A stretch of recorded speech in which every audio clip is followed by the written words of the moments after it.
யோவான் 17ஆம் அதிகாரம். இயேசு பார்த்திங்கன்னா இந்த 17ஆம் அதிகாரத்தில் அவர் ஜெபம் பண்ணுறார். என்ன பண்ணுறாரு? ஜெபம் பண்ணுறார். இந்த ஜெபத்தில் அநேக காரியங்கள் இருக்குது. அதில் பார்த்திங்கன்னா 15லேருந்து அவர் வாசிக்கிறார். நீர் அவர்களை உலகத்திலிருந்து எடுத்துக்கொள்ளும்படி நான் வேண்டிக் கொள்ளாமல் நீர் அவர்களை தீமையிலிருந்து காக்கும்படி நான் வேண்டிக் கொள்ளுகிறேன். நான் உலகத்தார் அல்லது போல அவர்களும் உலகத்தார் அல்ல. உடைய சத்தியத்தினாலேயே அவர்களை பரிசுத்தமாக்கும். உமது வசனமே சத்தியம். நீர் என்னை உலகத்தில் அனுப்பியது போல நானும் அவர்களை உலகத்திலே அனுப்புகிறேன். அவர்களுக்கு சத்தியத்தினாலே பரிசுத்தமாக்கல் இருக்கும்படி அவர்களும் சத்தியத்தினாலே பரிசுத்தம் ஆகும்படி அவர்களுக்காக நான் என்னைத்தானே பரிசுத்தமாக்குகிறேன். நான் இவர்களுக்காக வேண்டிக் கொள்வதும் அல்லாமல் உடைய வார்த்தையினால் என்னை விசுவாசிக்கிறவர்களுக்காகவும் என்ன பண்ணுறேன்? வேண்டிக் கொள்கிறேன். அவர்கள் எல்லாரும் ஒன்றாக இருக்கவும் பிதாவே நீர் அனுப்பினதை உலகம் விசுவாசிக்கிறதுக்காக நீர் என்னிலும் நான் உம்மிலும் இருக்கிறது போல அவர்கள் எல்லாரும் நம்மில் ஒன்றாக இருக்கும்படி வேண்டிக் கொள்கிறேன். நாம் ஒன்றாக இருக்கிறது போல அவர்களும் ஒன்றாக இருக்கும்படி எனக்கு தந்த மகிமையை நான் அவர்களுக்கு கொடுக்கிறேன். ஒருமைப்பாட்டில் அவர்கள் தேறினோளாக இருக்கும்படி என்னை நீர் அனுப்பினதையும் நீர் என்னில் அன்பாக இருக்கிறது போல அவர்களிலும் அன்பாக இருக்கிறதையும் உலகம் அறியும்படி நான் அவர்களையும் நீர் என்னில் இருக்கும்படியாக வேண்டிக் கொள்கிறேன். பாருங்கள், இயேசு இந்த முழு ஜெபத்தை என்ன பண்ணுறாரு? தன்னை விசுவாசிக்கிறவர்களுக்காக என்ன பண்ணுறாரு? ஜெபிக்கிறார். சொல்லுங்கள், தன்னை விசுவாசிக்கிறவர்களுக்காக ஜெபிக்கிறார். சொல்லுங்கள், தன்னை விசுவாசிக்கிறவர்களுக்காக தான் என்ன பண்ணுறாரு?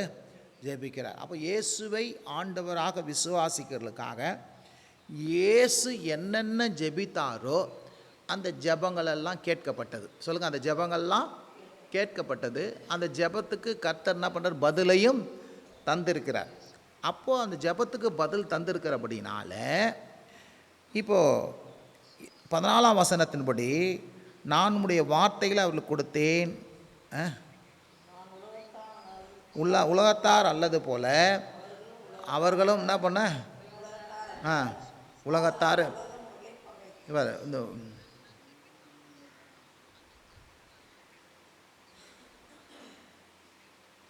அப்போ என்ன சொல்கிறாரு? 14ஆம் வசனத்தின்படி அவர் ஜெபிச்சிருக்கிறார்.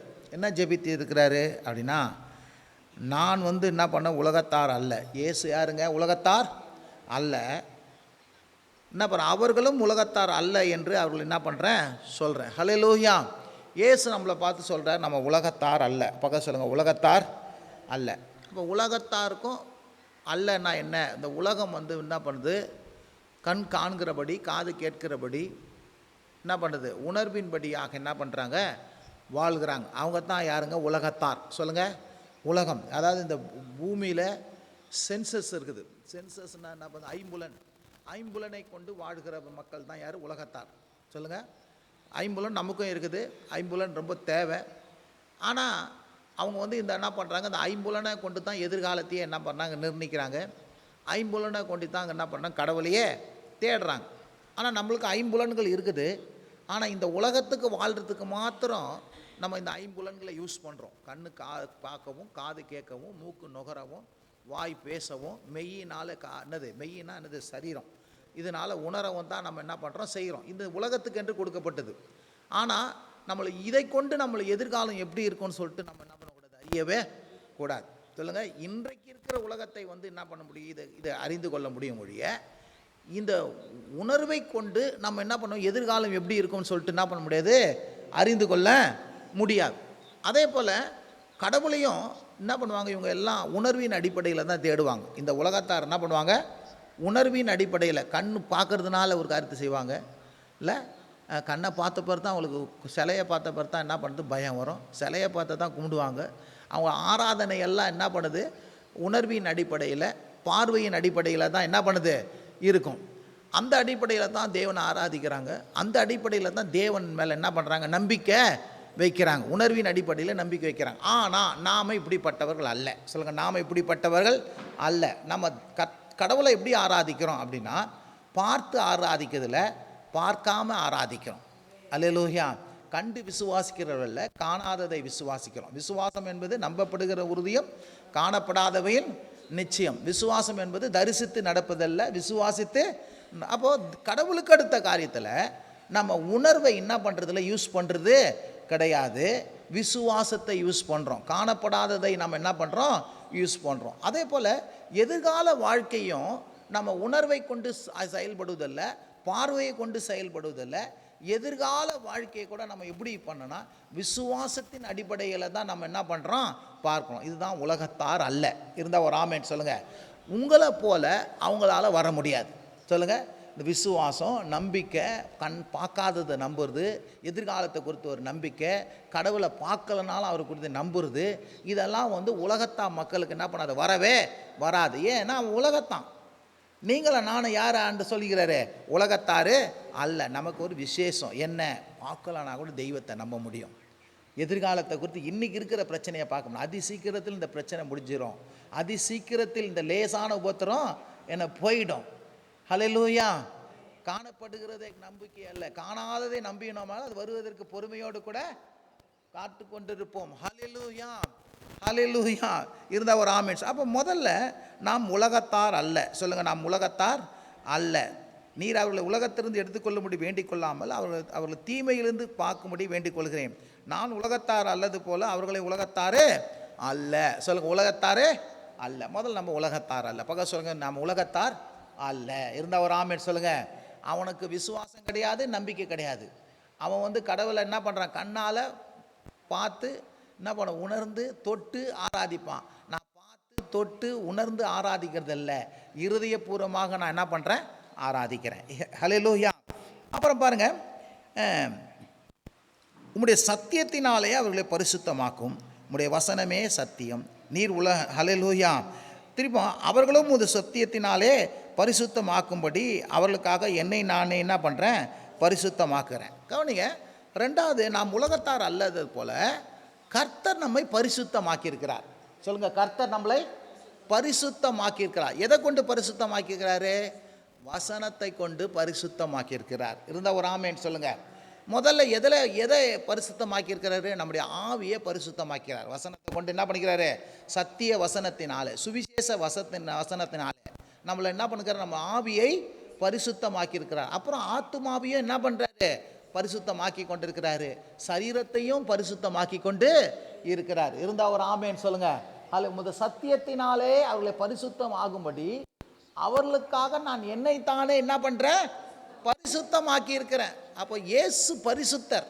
அவர் பரிசுத்தமாக்கி வச்சுக்கிறார். தன்னை பரிசுத்தமாக இருந்தார், பரிசுத்தமாக வாழ்ந்தார், பரிசுத்தமாக வந்தார். எதுக்குன்னா நம்மளை பரிசுத்தமாக்குறதுக்காகவே வந்தார். இருந்தால் ஒரு ஆமென் சொல்லுங்கள். ஆச்சா, அது மட்டும் இல்லை, அவர் நம்மளை மட்டும் இல்லை, அவருக்கு பிறகு அந்த இயேசு யாரெல்லாம் அறிவிக்கிறாங்களோ அவர்களையும் பரிசுத்தமாக்குவேன்னு சொல்லியிருக்கிறார். அல்லேலூயா. சொல்லுது, நல்லா வசனத்தை பிடிங்க. அந்த இடத்துல என்ன சொல்கிறாரு, நான் உங்களுக்கு உம்முடைய சத்தியத்தினாலே அவர்களை பரிசுத்தமாக்கும், உம்முடைய வசனமே சத்தியம், நீர் என்னை உலகத்தை அனுப்பினது போல நானும் அவர்கள் உலகத்தை அனுப்புகிறேன். அவர்களையும் சொல்லுங்கள், அவர்களையும் சத்தியத்தினாலே பரிசுத்தம் ஆகும்படி அவர்களுக்காக என்னை நானே என்ன பண்ணுறேன், பரிசுத்தமாக்குகிறேன். இருந்தால் ஒரு ஆமென் சொல்லுங்கள். ஹல்லேலூயா. அப்போது இயேசு என்ன பண்ணிக்கிறாரு அப்படின்னா பரிசுத்தமாக்கி இருக்கிறாரு. சொல்லுங்கள், நம்மளை உலகத்தார் அல்லாத போல் என்ன பண்ணிக்கிறாரு, பரிசுத்தமாக்கி இருக்கிறாரு. இருந்தால் ஒரு ஆமென் சொல்லுங்கள். கவனிங்க, நம்மளை பரிசுத்தமாக்கி இருக்கிறாருன்னா அடுத்து சொல்லுங்கள், கதை சொல்லுங்களேன். என்ன பாருங்கள், நம்மளை பரிசுத்தமாக்கிக்கிறாரு அப்படின்னா என்ன அர்த்தம் சொல்லுங்கள். அவர்கள் நம்மன்னு சொல்கிறாரு. அப்போது நம்மளை பரிசுத்தமாக்கிக்கிறாருன்னு என்ன அர்த்தம், அவர்களை இன்னும் என்ன பண்ணல, பரிசுத்தம் ஆக்கலைன்னு அர்த்தம். சொல்லுங்க, வெளியே உள்ளவர்களை என்ன பண்ணல, இன்னும் உலகத்தார்களை என்ன பண்ணல, இன்னும் பரிசுத்தம் ஆக்கலை. எத்தனை பேருக்கு விளங்குதுங்க? எப்போ ஆக்குவார், அவரை விசுவாசிக்கும் போது தான் ஆக்குவேன்னு சொல்லியிருக்கிறாரு. ஹல்லேலூயா. இருந்தால் ஒரு ஆமென் சொல்லுங்க. இந்த இடத்துல சொல்கிறா பாரு,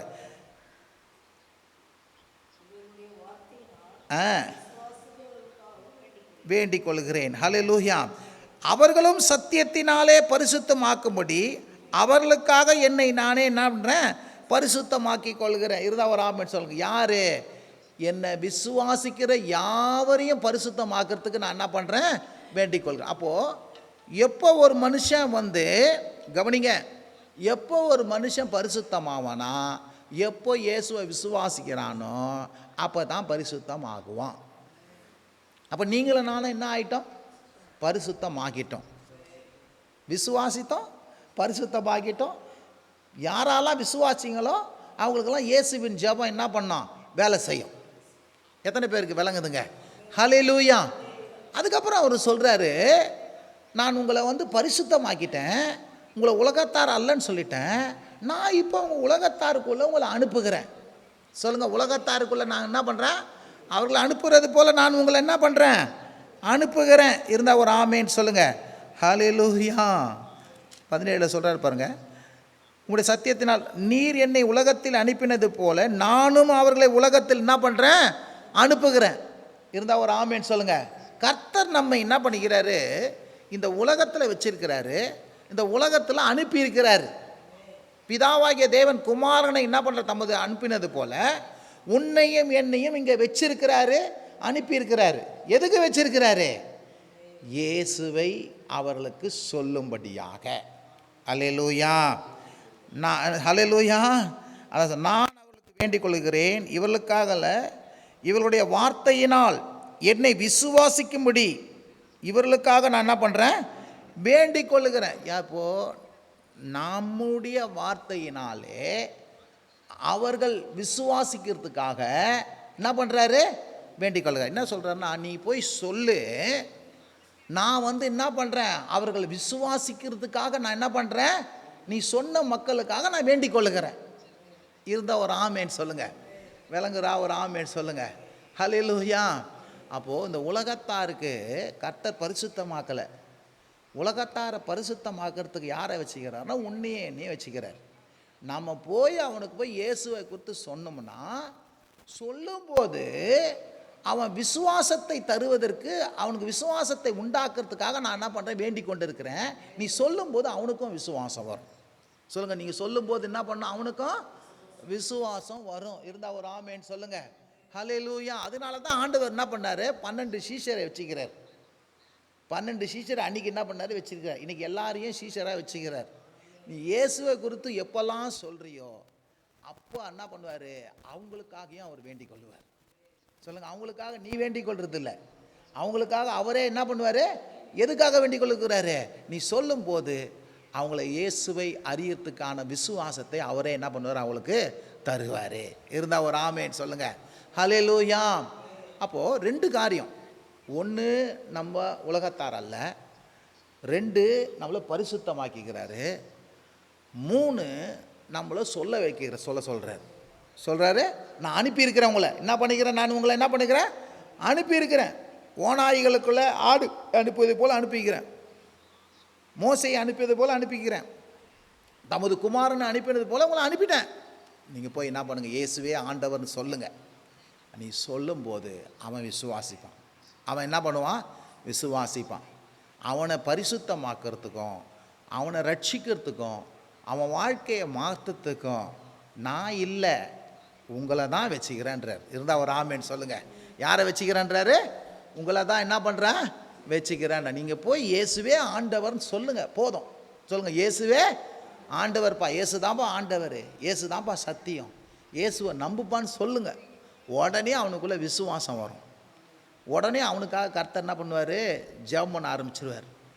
அவன் உள்ளத்தில் அவன் என்ன பண்ணுவார், பாவத்தை மன்னிக்க ஆரம்பிப்பார், அவனை பரிசுத்தமாக்க ஆரம்பிப்பார், தேவனை அறிகிற அறிவை அவனுக்கு தர ஆரம்பிப்பார். ஆகவே இந்த உலகத்தாருக்காக தேவன் வைத்திருக்கிறார். யாரை வச்சிருக்கிறார்னா, உன்னையும் என்னையும் தான் என்ன பண்ணிக்கிறாரு, வச்சிருக்கிறாரு. இருந்தால் ஒரு ஆமேன்னு சொல்ல. ஏன், நம்மளை அனுப்பியிருக்கிறார்.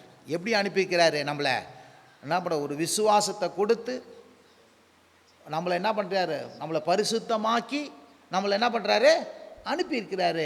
அதுக்கு பிறகு 3 வசனங்களை நீங்கள் பார்க்கும்போது இப்படி இப்போ சொல்கிறாரு, நான் உங்களெல்லாம் அனுப்புகிறேன் பார்த்தீங்களா, நீங்கள்லாம் சண்டை போட்டுக்காதீங்க, நீங்கள்லாம் ஒத்துமையாக இருங்க. சொல்லுங்கள், நீங்கள்லாம் என்ன பண்ணுங்கள், அதுக்கப்புறம் என்ன சொல்கிற பாருங்க, எத்தனை வசனத்தை சொல்கிற பாருங்க, ஒற்றுமையாக இருங்க, ஒற்றுமையாக இருங்க. அல்லேலூயா. என்ன சொல்கிறாரு? ஆ ஆ ஒரு நிமிஷம். அன்றியும் அவரோடு கூட இருந்த ஜனங்கள், சரி வாசிங்க. ஆ ஆ ஆ ஒருமைப்பாட்டில் அவர்கள் தேறினவர்களாக இருக்கும்படி என்னை நானே என்ன பண்ணுறேன்? பரிசுத்தம் என்ன பண்ணுறேன்? என்னை நானே என்ன பண்ணுறேன்? ஆ ஆ ஆ பாருங்க, திருப்பி திருப்பி வேண்டிக் கொள்ளுங்க. அப்புறம் என்ன சொல்கிறாரு? நம்மளை எல்லாரும் ஒன்றாக இருக்கும்படி சொல்கிறார். சொல்லுங்கள், நம்ம எல்லாரும் என்ன பண்ணுறாரு? ஒன்றாக இருக்க. யாரெல்லாம் அவரை விசுவாசிக்கிறாங்களோ, யாரெல்லாம் அவரை நம்புகிறாங்களோ, அவர்கள் எல்லாரும் ஒன்றாக இருக்கும்படி அவர் என்ன பண்ணுறாரு? வேண்டிக் கொள்கிறார். ஹல்லேலூயா. அப்போ சபையானது ஒத்துமையாக இருக்கணும். சொல்லுங்கள், சபையானது என்ன பண்ணணும்? ஒருவருக்கு ஒருவர் ஒரு மனதாக இருக்கணும். ஹல்லேலூயா. பலவித சரீரங்களாம், பலவித குடும்ப பின்னணி வரலாம். ஆனால் எண்ணங்கள் வரும்போது, சிந்தனைகள் வரும்போது, ஒரு பொது இடம் வரும்போது நம்ம எல்லாரும் என்ன பண்ணோம்? ஒருவருக்கு ஒருவர் ஒற்றுமையாக என்ன பண்ண வேண்டும்? இருக்க வேண்டும். கர்த்தர் அதுக்காக தான் என்ன பண்ணுறாரு? ஜெபம். நீங்கள் எல்லாம் ஒத்துமையாக இருங்க, நீங்கள் எல்லாம் ஒத்துமையாக இருக்க, என் மகிமையை உங்களுக்கு தரேன். ஹல்லேலூயா. நான் உங்களை அன்பாக இருக்கிறேன். நீங்கள் எல்லாம் என்ன பண்ணுங்கள்? ஒத்துமையாக நீங்கள் என்ன பண்ணுங்கள்? இருங்க. ஹல்லேலூயா. நீங்கள் ஒற்றுமையாக இருக்கும்போது என் மகிமையை நீங்கள் என்ன பண்ணுவீங்க? பார்ப்பீங்க. இருந்தால் ஒரு ஆமென் சொல்லுங்கள். ஹல்லேலூயா. எப்போதுமே நம்ம என்ன பண்ணோம்? சபை ஊழியம் எல்லாவற்றிலும் நான் கூடி வரும்போதெல்லாம் ஒருவருக்கு ஒருவர் என்ன பண்ணக்கூடாது? என்ன சொல்கிறது? கருத்து வேறுபாடும் பிரிவினையும் இருக்கக்கூடாது. தேவனுடைய நாமத்தை நிமித்தமாக நம்ம வேற எந்த காரிய நிமித்தம், தேவ நாம நிமித்தமாக, தேவனுடைய நாம மகிமைப்படணும் நிமித்தமாக நாம் ஒற்றுமையாக இருக்கும்போது அது நிமித்தமாக கர்த்தருடைய நாமம் என்ன பண்ணோம்? மகிமைப்படும். கர்த்தர் நம்மளே ஆசீர்வதிப்பாராக. ஜெபம் செய்வோம். ஸ்தோத்திரம், ஸ்தோத்திரம், ஸ்தோத்திரம், ஸ்தோத்திரம், ஸ்தோத்திரம், ஸ்தோத்திரம். இந்த நல்ல நாளுக்காக ஸ்தோத்திரம். எங்களை உலகத்தார் அல்ல என்று சொல்லியிருக்கிறீங்களே, உலகத்திலிருந்து எங்களை பிரித்தெடுத்துன்னு சொல்லியிருக்கிறீங்களே அப்பா, எங்களை பரிசுத்தமாக்கணுன்னு சொல்லியிருக்கிறீங்களே, எங்களை அனுப்பியிருக்கிறேன்னு சொல்லியிருக்கிறீங்களா ஆண்டவரே. அதே போல் கர்த்தாவே, நாங்கள் எல்லாரும் ஒத்துமையாக இருக்க வேண்டும். ஒருவருக்கு ஒரு பிரிவினையாக இருக்கக்கூடாது. ஒருவருக்கு ஒரு அன்பாக இருக்கணும். ஒருவர் நேசிக்கணும். ஒருவருக்காக ஒரு விட்டு கொடுக்கணும். ஒருவருக்காக ஒரு சாட்சியாக இருக்கணும். கர்த்தருடைய நாமத்தை மகிமைப்படுத்தணும் என்று சொல்லி இந்த காலை வேளையில் எங்களோடு கூட பேசினபடியால் ஸ்தோத்திரம். எங்கள் உள்ளங்களை எல்லாம் திறந்தபடியால் ஸ்தோத்திரம். எங்கள் உள்ளங்கள் எல்லாம் பூரிக்கிறதே, நன்றி செலுத்துகிறது. இப்போது வந்த ஒவ்வொருவரையும் ஆசீர்வதியும், கிருபையினால் மூடும். இயேசுவின் நல்ல நாமத்தினால் ஜெபிக்கிறோம் எங்கள் நல்ல பிதாவே. ஆமென், ஆமென், ஆமென். Praise the Lord, praise the Lord.